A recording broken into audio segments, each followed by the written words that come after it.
Welcome everyone to another episode of How the Hell Did This Go Number One? But this is a really easy answer. How the hell did this go number one? Because it's a fucking awesome song. I think. It is. I think. And Andrea Tessmann, Brad Nelson, this is a good one. This is, to me, and I look forward to your response, one of the greatest rock songs of the 1950s. And Andrea, this was your choice. Yeah, I mean, it's one of those songs that just, I don't know of anyone that can hear it without having a smile on their face. Like, it's goofy, but also good. Like, people classify it as a novelty song, but I don't see it that way. No, because it's a beautiful, beautiful bastard child of rock and R&B. That line, while that line was still close enough that you could commingle a little bit, whereas shortly after, I think that the rock and R&B genres kind of went very divergent ways. But this, just the timing of it was perfect for just being a really great song. I think what makes a lot of this work is, well, first off, you've got the tandem of Lieber and Stoller. I don't know if we've talked about them before, but surprisingly, I don't think we have. Yeah, which is strange considering how many number one hits they've written. A shit ton, and maybe we've covered one of them before, maybe not. I don't know. But you've got pretty much these two little nerdy white guys who were these genius in terms of lyric writing. And that's what we have here. This is a song that would work in any generation, lyrically anyway, to a point. I mean, like the style of it. Maybe not the lyrics. The thought behind it is exactly the same as, let's say, Fight for Your Right to Party. Yes. Yeah. The underlying message of the song is timeless. Mm-hmm. Yeah, which is essentially your parents are annoying, and if you don't do your shit, you're not going to get to do shit. Oh, yakety yak! Don't talk back. Hey, you ain't gonna rock and roll no more.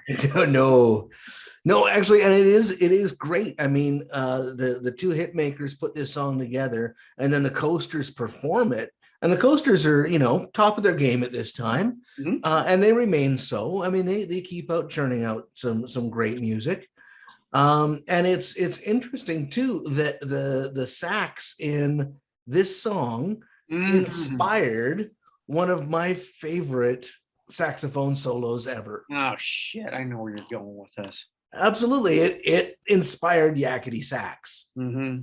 Which Benny is Hill. Not surprising given the name. Yeah, and you can't picture that without picturing this gay British man chasing some topless women on the BBC. Benny Hill gay? Benny Hill was gay. He was? He was gay. I didn't know that. Yeah, there you go. Yeah. And yet he gave us all something to aspire to be the pervy old man chasing topless women. I'm still stuck on him being gay. Really? Yeah.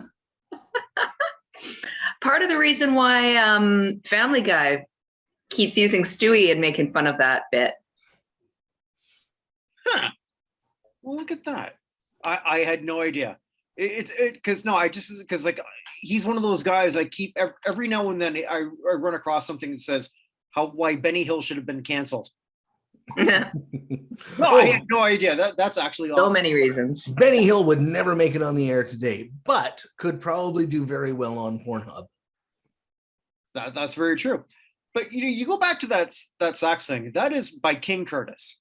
Yes, it is a legend. And absolutely. I think out of all these legends, I mean, Coasters, Rock and Roll Hall of Fame, Lieber Stoller, Rock and Roll Hall of Fame, King Curtis, I'm not sure if he is. He should be. I believe he was maybe in 2000.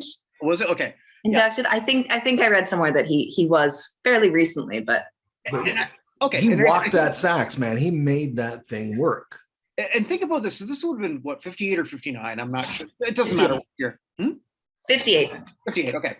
There was very few songs that had this tempo in 1958. So you've got the tempo, you've got the lyrics that appeal to somebody. And even if you're someone older, it's like, oh fuck, I love that tempo. Da, da, da, da, you know, because somebody's got to buy this shit.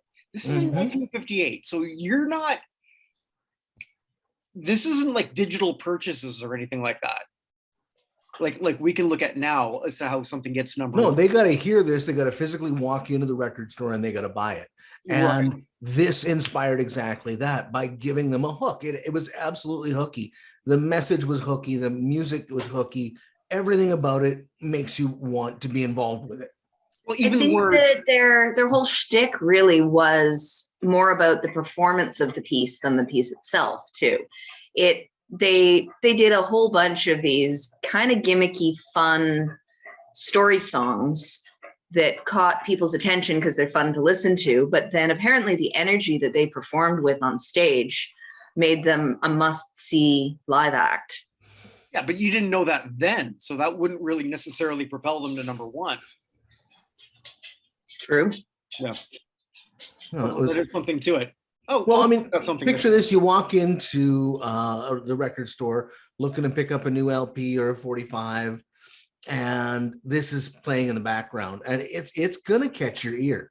Like, there's a reason why it's been on so many different movies and TV shows and what have you, and we still all know. Like, I don't know about the younger generation because I'm old now, so I don't know what they're doing with their ticking talks and stuff, but. But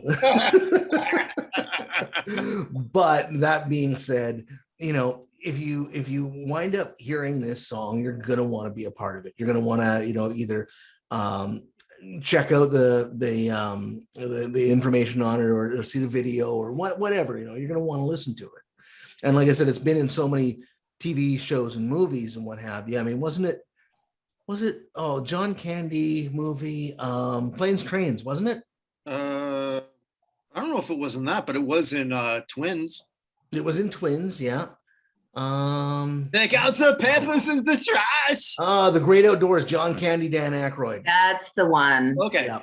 Yeah, I was gonna say I don't remember it in Planes, Trains. No, it was John Candy, Dan Aykroyd, Great Outdoors. Okay. I think also too, if you're looking at a song in 58, just even the use of "you ain't gonna rock and roll no more," you throw those words, then that has some meaning. Not so much now, but I mean, rock and roll meant party in the 50s. Yep. It doesn't now, but it did then. Well, it was rock and roll music, and that's where it came from. And then Well, no, but I mean, like, just you're right, but I mean, just those words had a connotation. Oh yeah, just like saying you're not going to go out with your hoodlum friends and stuff like that. It was all about the older generation disparaging the youth and trying to get them to. I don't see disparaging. I see a very, very typical interaction of parents and children of like, do your bloody chores and like literally just do your chores. I don't want to do my chores. Don't talk back to me. And then like threatening them. Well, you don't get to go hang out with your friends if you don't do your damn chores. So go wash the dishes. I don't see anything anti-establishment or anything about it. It's actually very. It was. Yeah, it was rebellious for 58, absolutely, because you don't talk back to your parents. Teenagers always have and always will talk back to their parents. I find it interesting, and maybe this is just not really conspiracy theory, but their next hit was Charlie Brown, which they tried to copy the sound of this so closely. Yeah, but I mean, which was still a really good song of its time too. But then I thought, okay, Yakety Yak, Don't Talk Back, Charlie Brown later on when it did become animated in terms of television, that is, because the Peanuts or the Peanuts gang already existed ahead of this. There was no words to an adult. It's like Yakety Yak is essentially what the kid hears an adult hear. Yeah. I'm sure this is just coincidental or not Alanis ironic, but still. Actually ironic? Don't you think? But no, it was just something that I found kind of fascinating looking back on that. Like I'm sure there was like there's nothing lineal to it, but it just happened to be interesting to me. Yeah. So there's a lot going on in this little song that is pretty much like if you hear it, it's smile worthy. It's a bit of an earworm, and you'll find yourself going, "Don't talk back," when you're listening to it. I'd like to talk a little bit about the two nerdy Jewish dudes that are writing for a Black band that also are then directing them in how to perform the music written for them by two nerdy white Jewish dudes. Mm-hmm. Okay. And what did someone said? It's like a white kid's perspective of what a Black kid thinks white life would be. Okay. So, because, I mean, you think this is a very much very African-American group in terms of their looks and their image that they're giving off. Mm-hmm. The music is not. It's true. It's almost a parody. Well, somebody had what was it? Yeah, back in the 80s, Eddie Murphy even said, "You don't talk back to your parents because you'll get a whooping." So what you're saying about Black kids as to what they think white kids are going to be acting like totally makes sense, because even Eddie Murphy coming up in the probably would have been late 60s, early 70s. As he was coming up, he knew not to talk back to his parents. So you've got to figure you go back to 58, even more so. Well, Will Smith talked back to Chris Rock. We're going to talk about that. Oh, no, well, no, we're going to do that after. And I just want to say, I was right. But anyway, we'll go there later. We'll go there later. All right. We'll go there after. When the recording stops. Okay. No, if you can't say it on this, it's pretty bad. No, it just doesn't fit in a lineal sort of thing. But anyway. Okay. Yeah. But yes, I mean, you've got two outsider groups, outsider in quotation marks there. I can't do air quotes because I've got a whiskey in the other hand. But two outsider groups are basically writing a story about what, suburban American life is going to be like. Middle class suburban life. Yeah, exactly. So that's kind of interesting in that. I didn't get a suburban vibe from this. I mean, this is just essentially do your shit or else. I mean, that's a middle class, low class, upper class thing in a lot of ways, isn't it not? I don't know about upper class. Upper class is tell the butler to do your shit. Okay. Okay, depends how you're being raised. Mm-hmm. Yeah, and I think, and I don't know, to me, it really screams middle class suburbia of like the 15-year-old having to do some chores, but he's annoyed because his friends don't have to do chores. Because they don't have to do like chores in the lower class? No, but I don't know. They're waiting outside for him, and his parents are ragging on him to do this stuff, When I was middle class, I had to do a bunch of shit. I'm sure I don't know that, like, this was like some generic stuff that I think sort of worked. Mm-hmm. Across the board. And to what you said, Andrea, I mean, like, yeah, I can see why that would sort of be a perception. It's not my perception, but I don't think that that's wrong what they said. I mean, I can see where they're coming from. Well, two of us saw middle-class suburbia, so you're wrong. Maybe that's just our privilege showing. Maybe it is. We should have checked it before the show. Oh, yes. Okay. So what else was interesting about the song? Did you guys go any deeper than I did and find anything else more about this? Because Lieber and Stoller I found were interesting to begin with, in just that they would churn out hits. Here's sort of like what I found interesting, not just so much about the Coasters, but so many of these doo-wop groups in general. You could take, this might sound awful, but you could take, okay, let's say like they hit this in 58, right? But none of these people, none of the Coasters were necessarily individual stars, right? You didn't have a lead.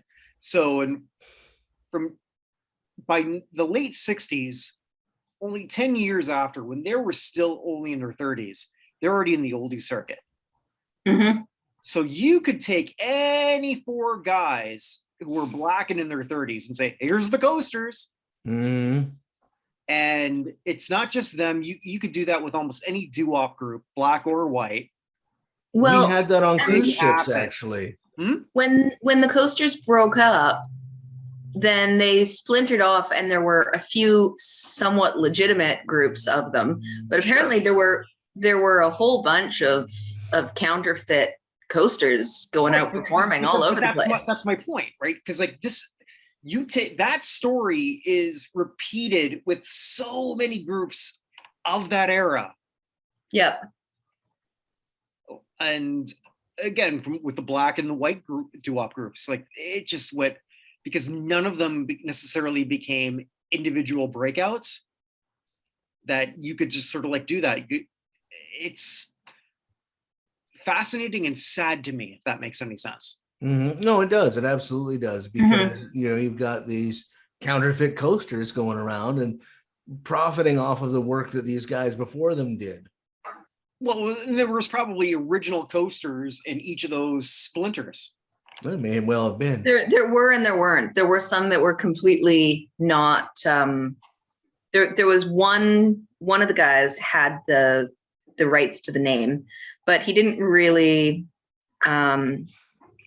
enforce it, except for the people, like the groups that didn't have any of the members in it. So they all kind of splintered out into a bunch of different groups. Did he get sort of screwed out of the name, or did he just like have rights to the name and didn't know what to do with it? Because like so many groups in that era, as we know. Legal rights to the name, Carl Gardner held the legal rights to it. Okay. So, but I mean, there was then various different splinter groups, and as I said, other totally counterfeit groups.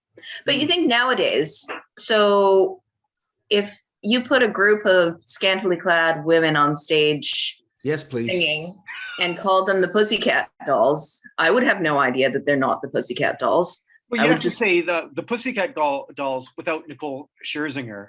Scherzinger? Do I have that? Yes, you're absolutely right. Okay.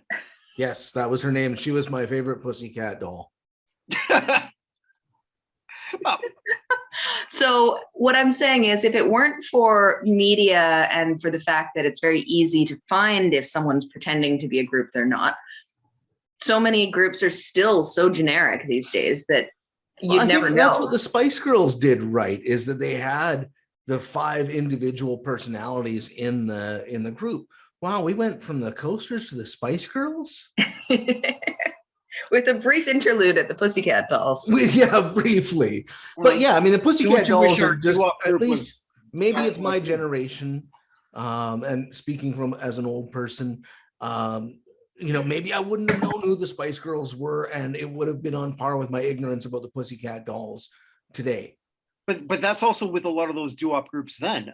They weren't individual. Yes, thank you. Well, yeah, and you didn't have video and what have you. I mean, okay, Evan Nolan, who does the Hall of Fame show with me, we've joked that if Daft Punk ever gets into the Rock and Roll Hall of Fame, him and I could go in as the winners. Like, how would they know it's not him and I? Yeah, absolutely. Mm-hmm. Yeah, they didn't with the groups like that. Like it was strange, because you've got groups like this, like the Coasters, who have no individual personality. Then you've got the Beatles, the Monkees, the Jackson 5. They've all got their own, like, you can tell the difference between these guys. But that was also pre-Beatles, right? So like in the late 50s, yeah, so many of them, these doo-wop groups, like that was an issue that they sort of had, when it came to that. So great for anonymity, but crap for a solo career. Yeah. Also, too, let's just sort of be blunt when we look at how they sang together. It wasn't, again, they sang in harmony, but there wasn't anything unique about it. It wasn't, their voices blended together very nicely, but pick 4 good singers with a strong baritone and you could have the same harmonies. yeah, there's nothing unique or specific that you could pick out as being, oh, that is that person. Yeah, whereas with the Jackson 5, they all had pretty unique voices, the ones that sang. Same thing with the Beatles and more like little boys later. But anyway. Well, yeah, and the Monkees and what have you. You have the individual personalities in there, and it would focus on the individual singer on certain songs. Mm-hmm. No, I really enjoyed sort of like looking back. I asked my dad, who lived through this, so what do you remember of this? They were coasters. So he was a lot of help. Yeah. Your dad is so often so helpful to this show. My dad is completely worthless to this show. And I feel comfortable saying that because I know he doesn't actually listen to this. I'm your son. And now it becomes a therapy session. It's all right, Kirk. You're good enough. You're smart enough. And doggone it, people like you. I don't even think the people I do the show with like me. But anyway. Oh, we wouldn't be here if we didn't. Oh, that's, yes, what she said. I was told to say that. Yeah. Back to the coasters. Did you see the interesting deaths that a few of them had? No. So King Curtis, the saxophonist, who wasn't technically a member of the coasters, but still was like sort of, got stabbed by junkies outside of his building. Oh. That's how I want to go. Cornelius Gunter was shot to death while sitting in a Las Vegas parking garage. That's how I want to go. Nate Wilson, one of Gunter's offshoot coasters groups, was shot and his body dismembered. That's how I want to go. That was from a former manager. That's bullshit, because you always told me you wanted to go out like David Carradine. Autoerotic asphyxiation. In a hotel room. Hanging from a necktie. I have actually right now. I'm living in a hotel room. How convenient. Yeah. Just don't do it in your wife's hotel. I'm clean shaven for this, so like that way I leave behind a nice corpse. Yeah, live fast, die young. Live good looking corpse. As good looking as I can do. 2 out of 3 ain't bad. So, oh, but you got that baby face. For those of you listening to the podcast, Kirk does indeed have his baby face on today.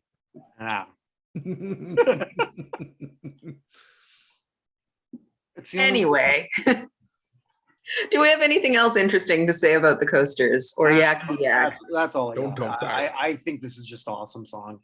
One of the greatest. I mean, I know I always, when I was reading back and everything, what a great novelty song. It's not. It is a rock and roll rebellious song that I don't want to say ahead of its time, but just perfect for its time. Oh yeah, it's absolutely innocent compared to the rebellion songs of later. Yeah, I just think it's brilliant. That's what I think. Bradley, what do we have next? You have me not dropping the ball this week. Okay. I know. I thought I'd do something different. Mixing it up. Yeah, it's the joys of ADD. You know, if it's not directly in front of me, it doesn't exist. And if it's not shiny, you don't care. Yeah, well, no, my plants aren't shiny, but I'm liking those. That's a new little obsession. Multiple trips to the garden store later. Okay, he actually means plants, not herb. But anyway, no, like real live plants. Okay. So I figured let's do something that could be interesting to dive into. Something that's going to take a bit of work on both of your parts, so you can hate me later. And but I hate you now. Oh well, you can hate me harder. Oh, okay. All right. Kirk is making an odd face, which leads to some innuendo being speculated on his part.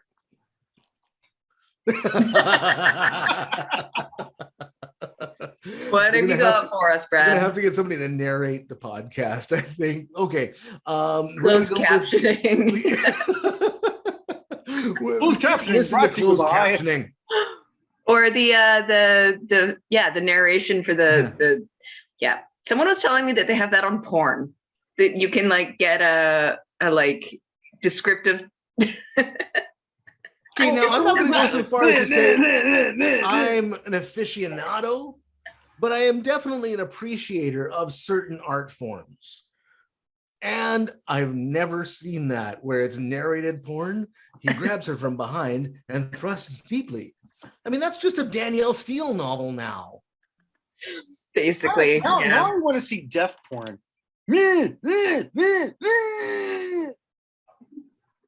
How about no? Okay, I'm going let's to- get back I'm to gonna- next now week's I've gone episode. too I'm far. sorry, this was my fault. Let's I'm get going to back now to send I went you too an far. interesting Okay, link sorry. after the show, Kirk. I have a very interesting link for you after the show, and you are going to laugh your bag off at this one. I didn't. We will shave not that be one providing that okay. link on this show. Now, Brad, No. what Okay. have you got for us next week? Back to the actual point of it, speaking of ADD, we're going to go back and we're going to look at Pink Floyd, Another Brick in the Wall, Part 2. Okay. Are you sure this one went to number one? Yes, Yeah, I that's the only double one and that triple did. checked. That's the only one that did. I double and triple checked. Yeah. We're going to go back and we're going to have a look at this one because it's not the beginning of psychedelic rock. It's not the end of psychedelic rock. It's in the sweet spot. I think this means I'm going to have to watch The Wall. Oh, yes. Do you want to do it high? If I'm you going to say don't no eat your because my mate- family if might you be don't watching. eat your mate, how can you eat your pudding if you don't eat your mate? How can you have any pudding if you don't eat your meat? Just brilliance all around. And yes, And I wouldn't next- want to watch and it next high week either. We'll find out if Andrea eats her meat. So we will. No. I do like me some pudding. Oh. Or not. Or that's not innuendo. Oh boy. Dessert is tasty. Oh boy. Okay. So hey, Kirk, I heard you wrote a book. I wrote Wait, a did book. Kirk write a book? I Good wrote a book. subject I wrote a change. book. Chavo Guerrero Instant Classic. Check it out on Amazon.com. I'm pretty proud of it. It is actually the best book ever written about Chavo Guerrero Sr. by me. So there's that. There's that going. Hey, one of my other shows is now back. Wait, Kirk, you have other shows? I got other shows. You should tell us about them. There's a network. I have a myriad of shows. So if all of you listening, Conglomerate. yes, conglomerates. If you don't like me, well, you're kind of fucked, I guess, if you want to sort of like listen to all this shit that I do. But guess what's back? It's the Backstreet. Back. All right.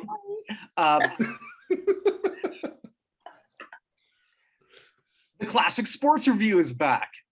Shady's back? Tell a friend. The The Classic Sports Review is Classic back. Sports Review is going to come back. And we're going to be looking at the first episode of the United States Football League.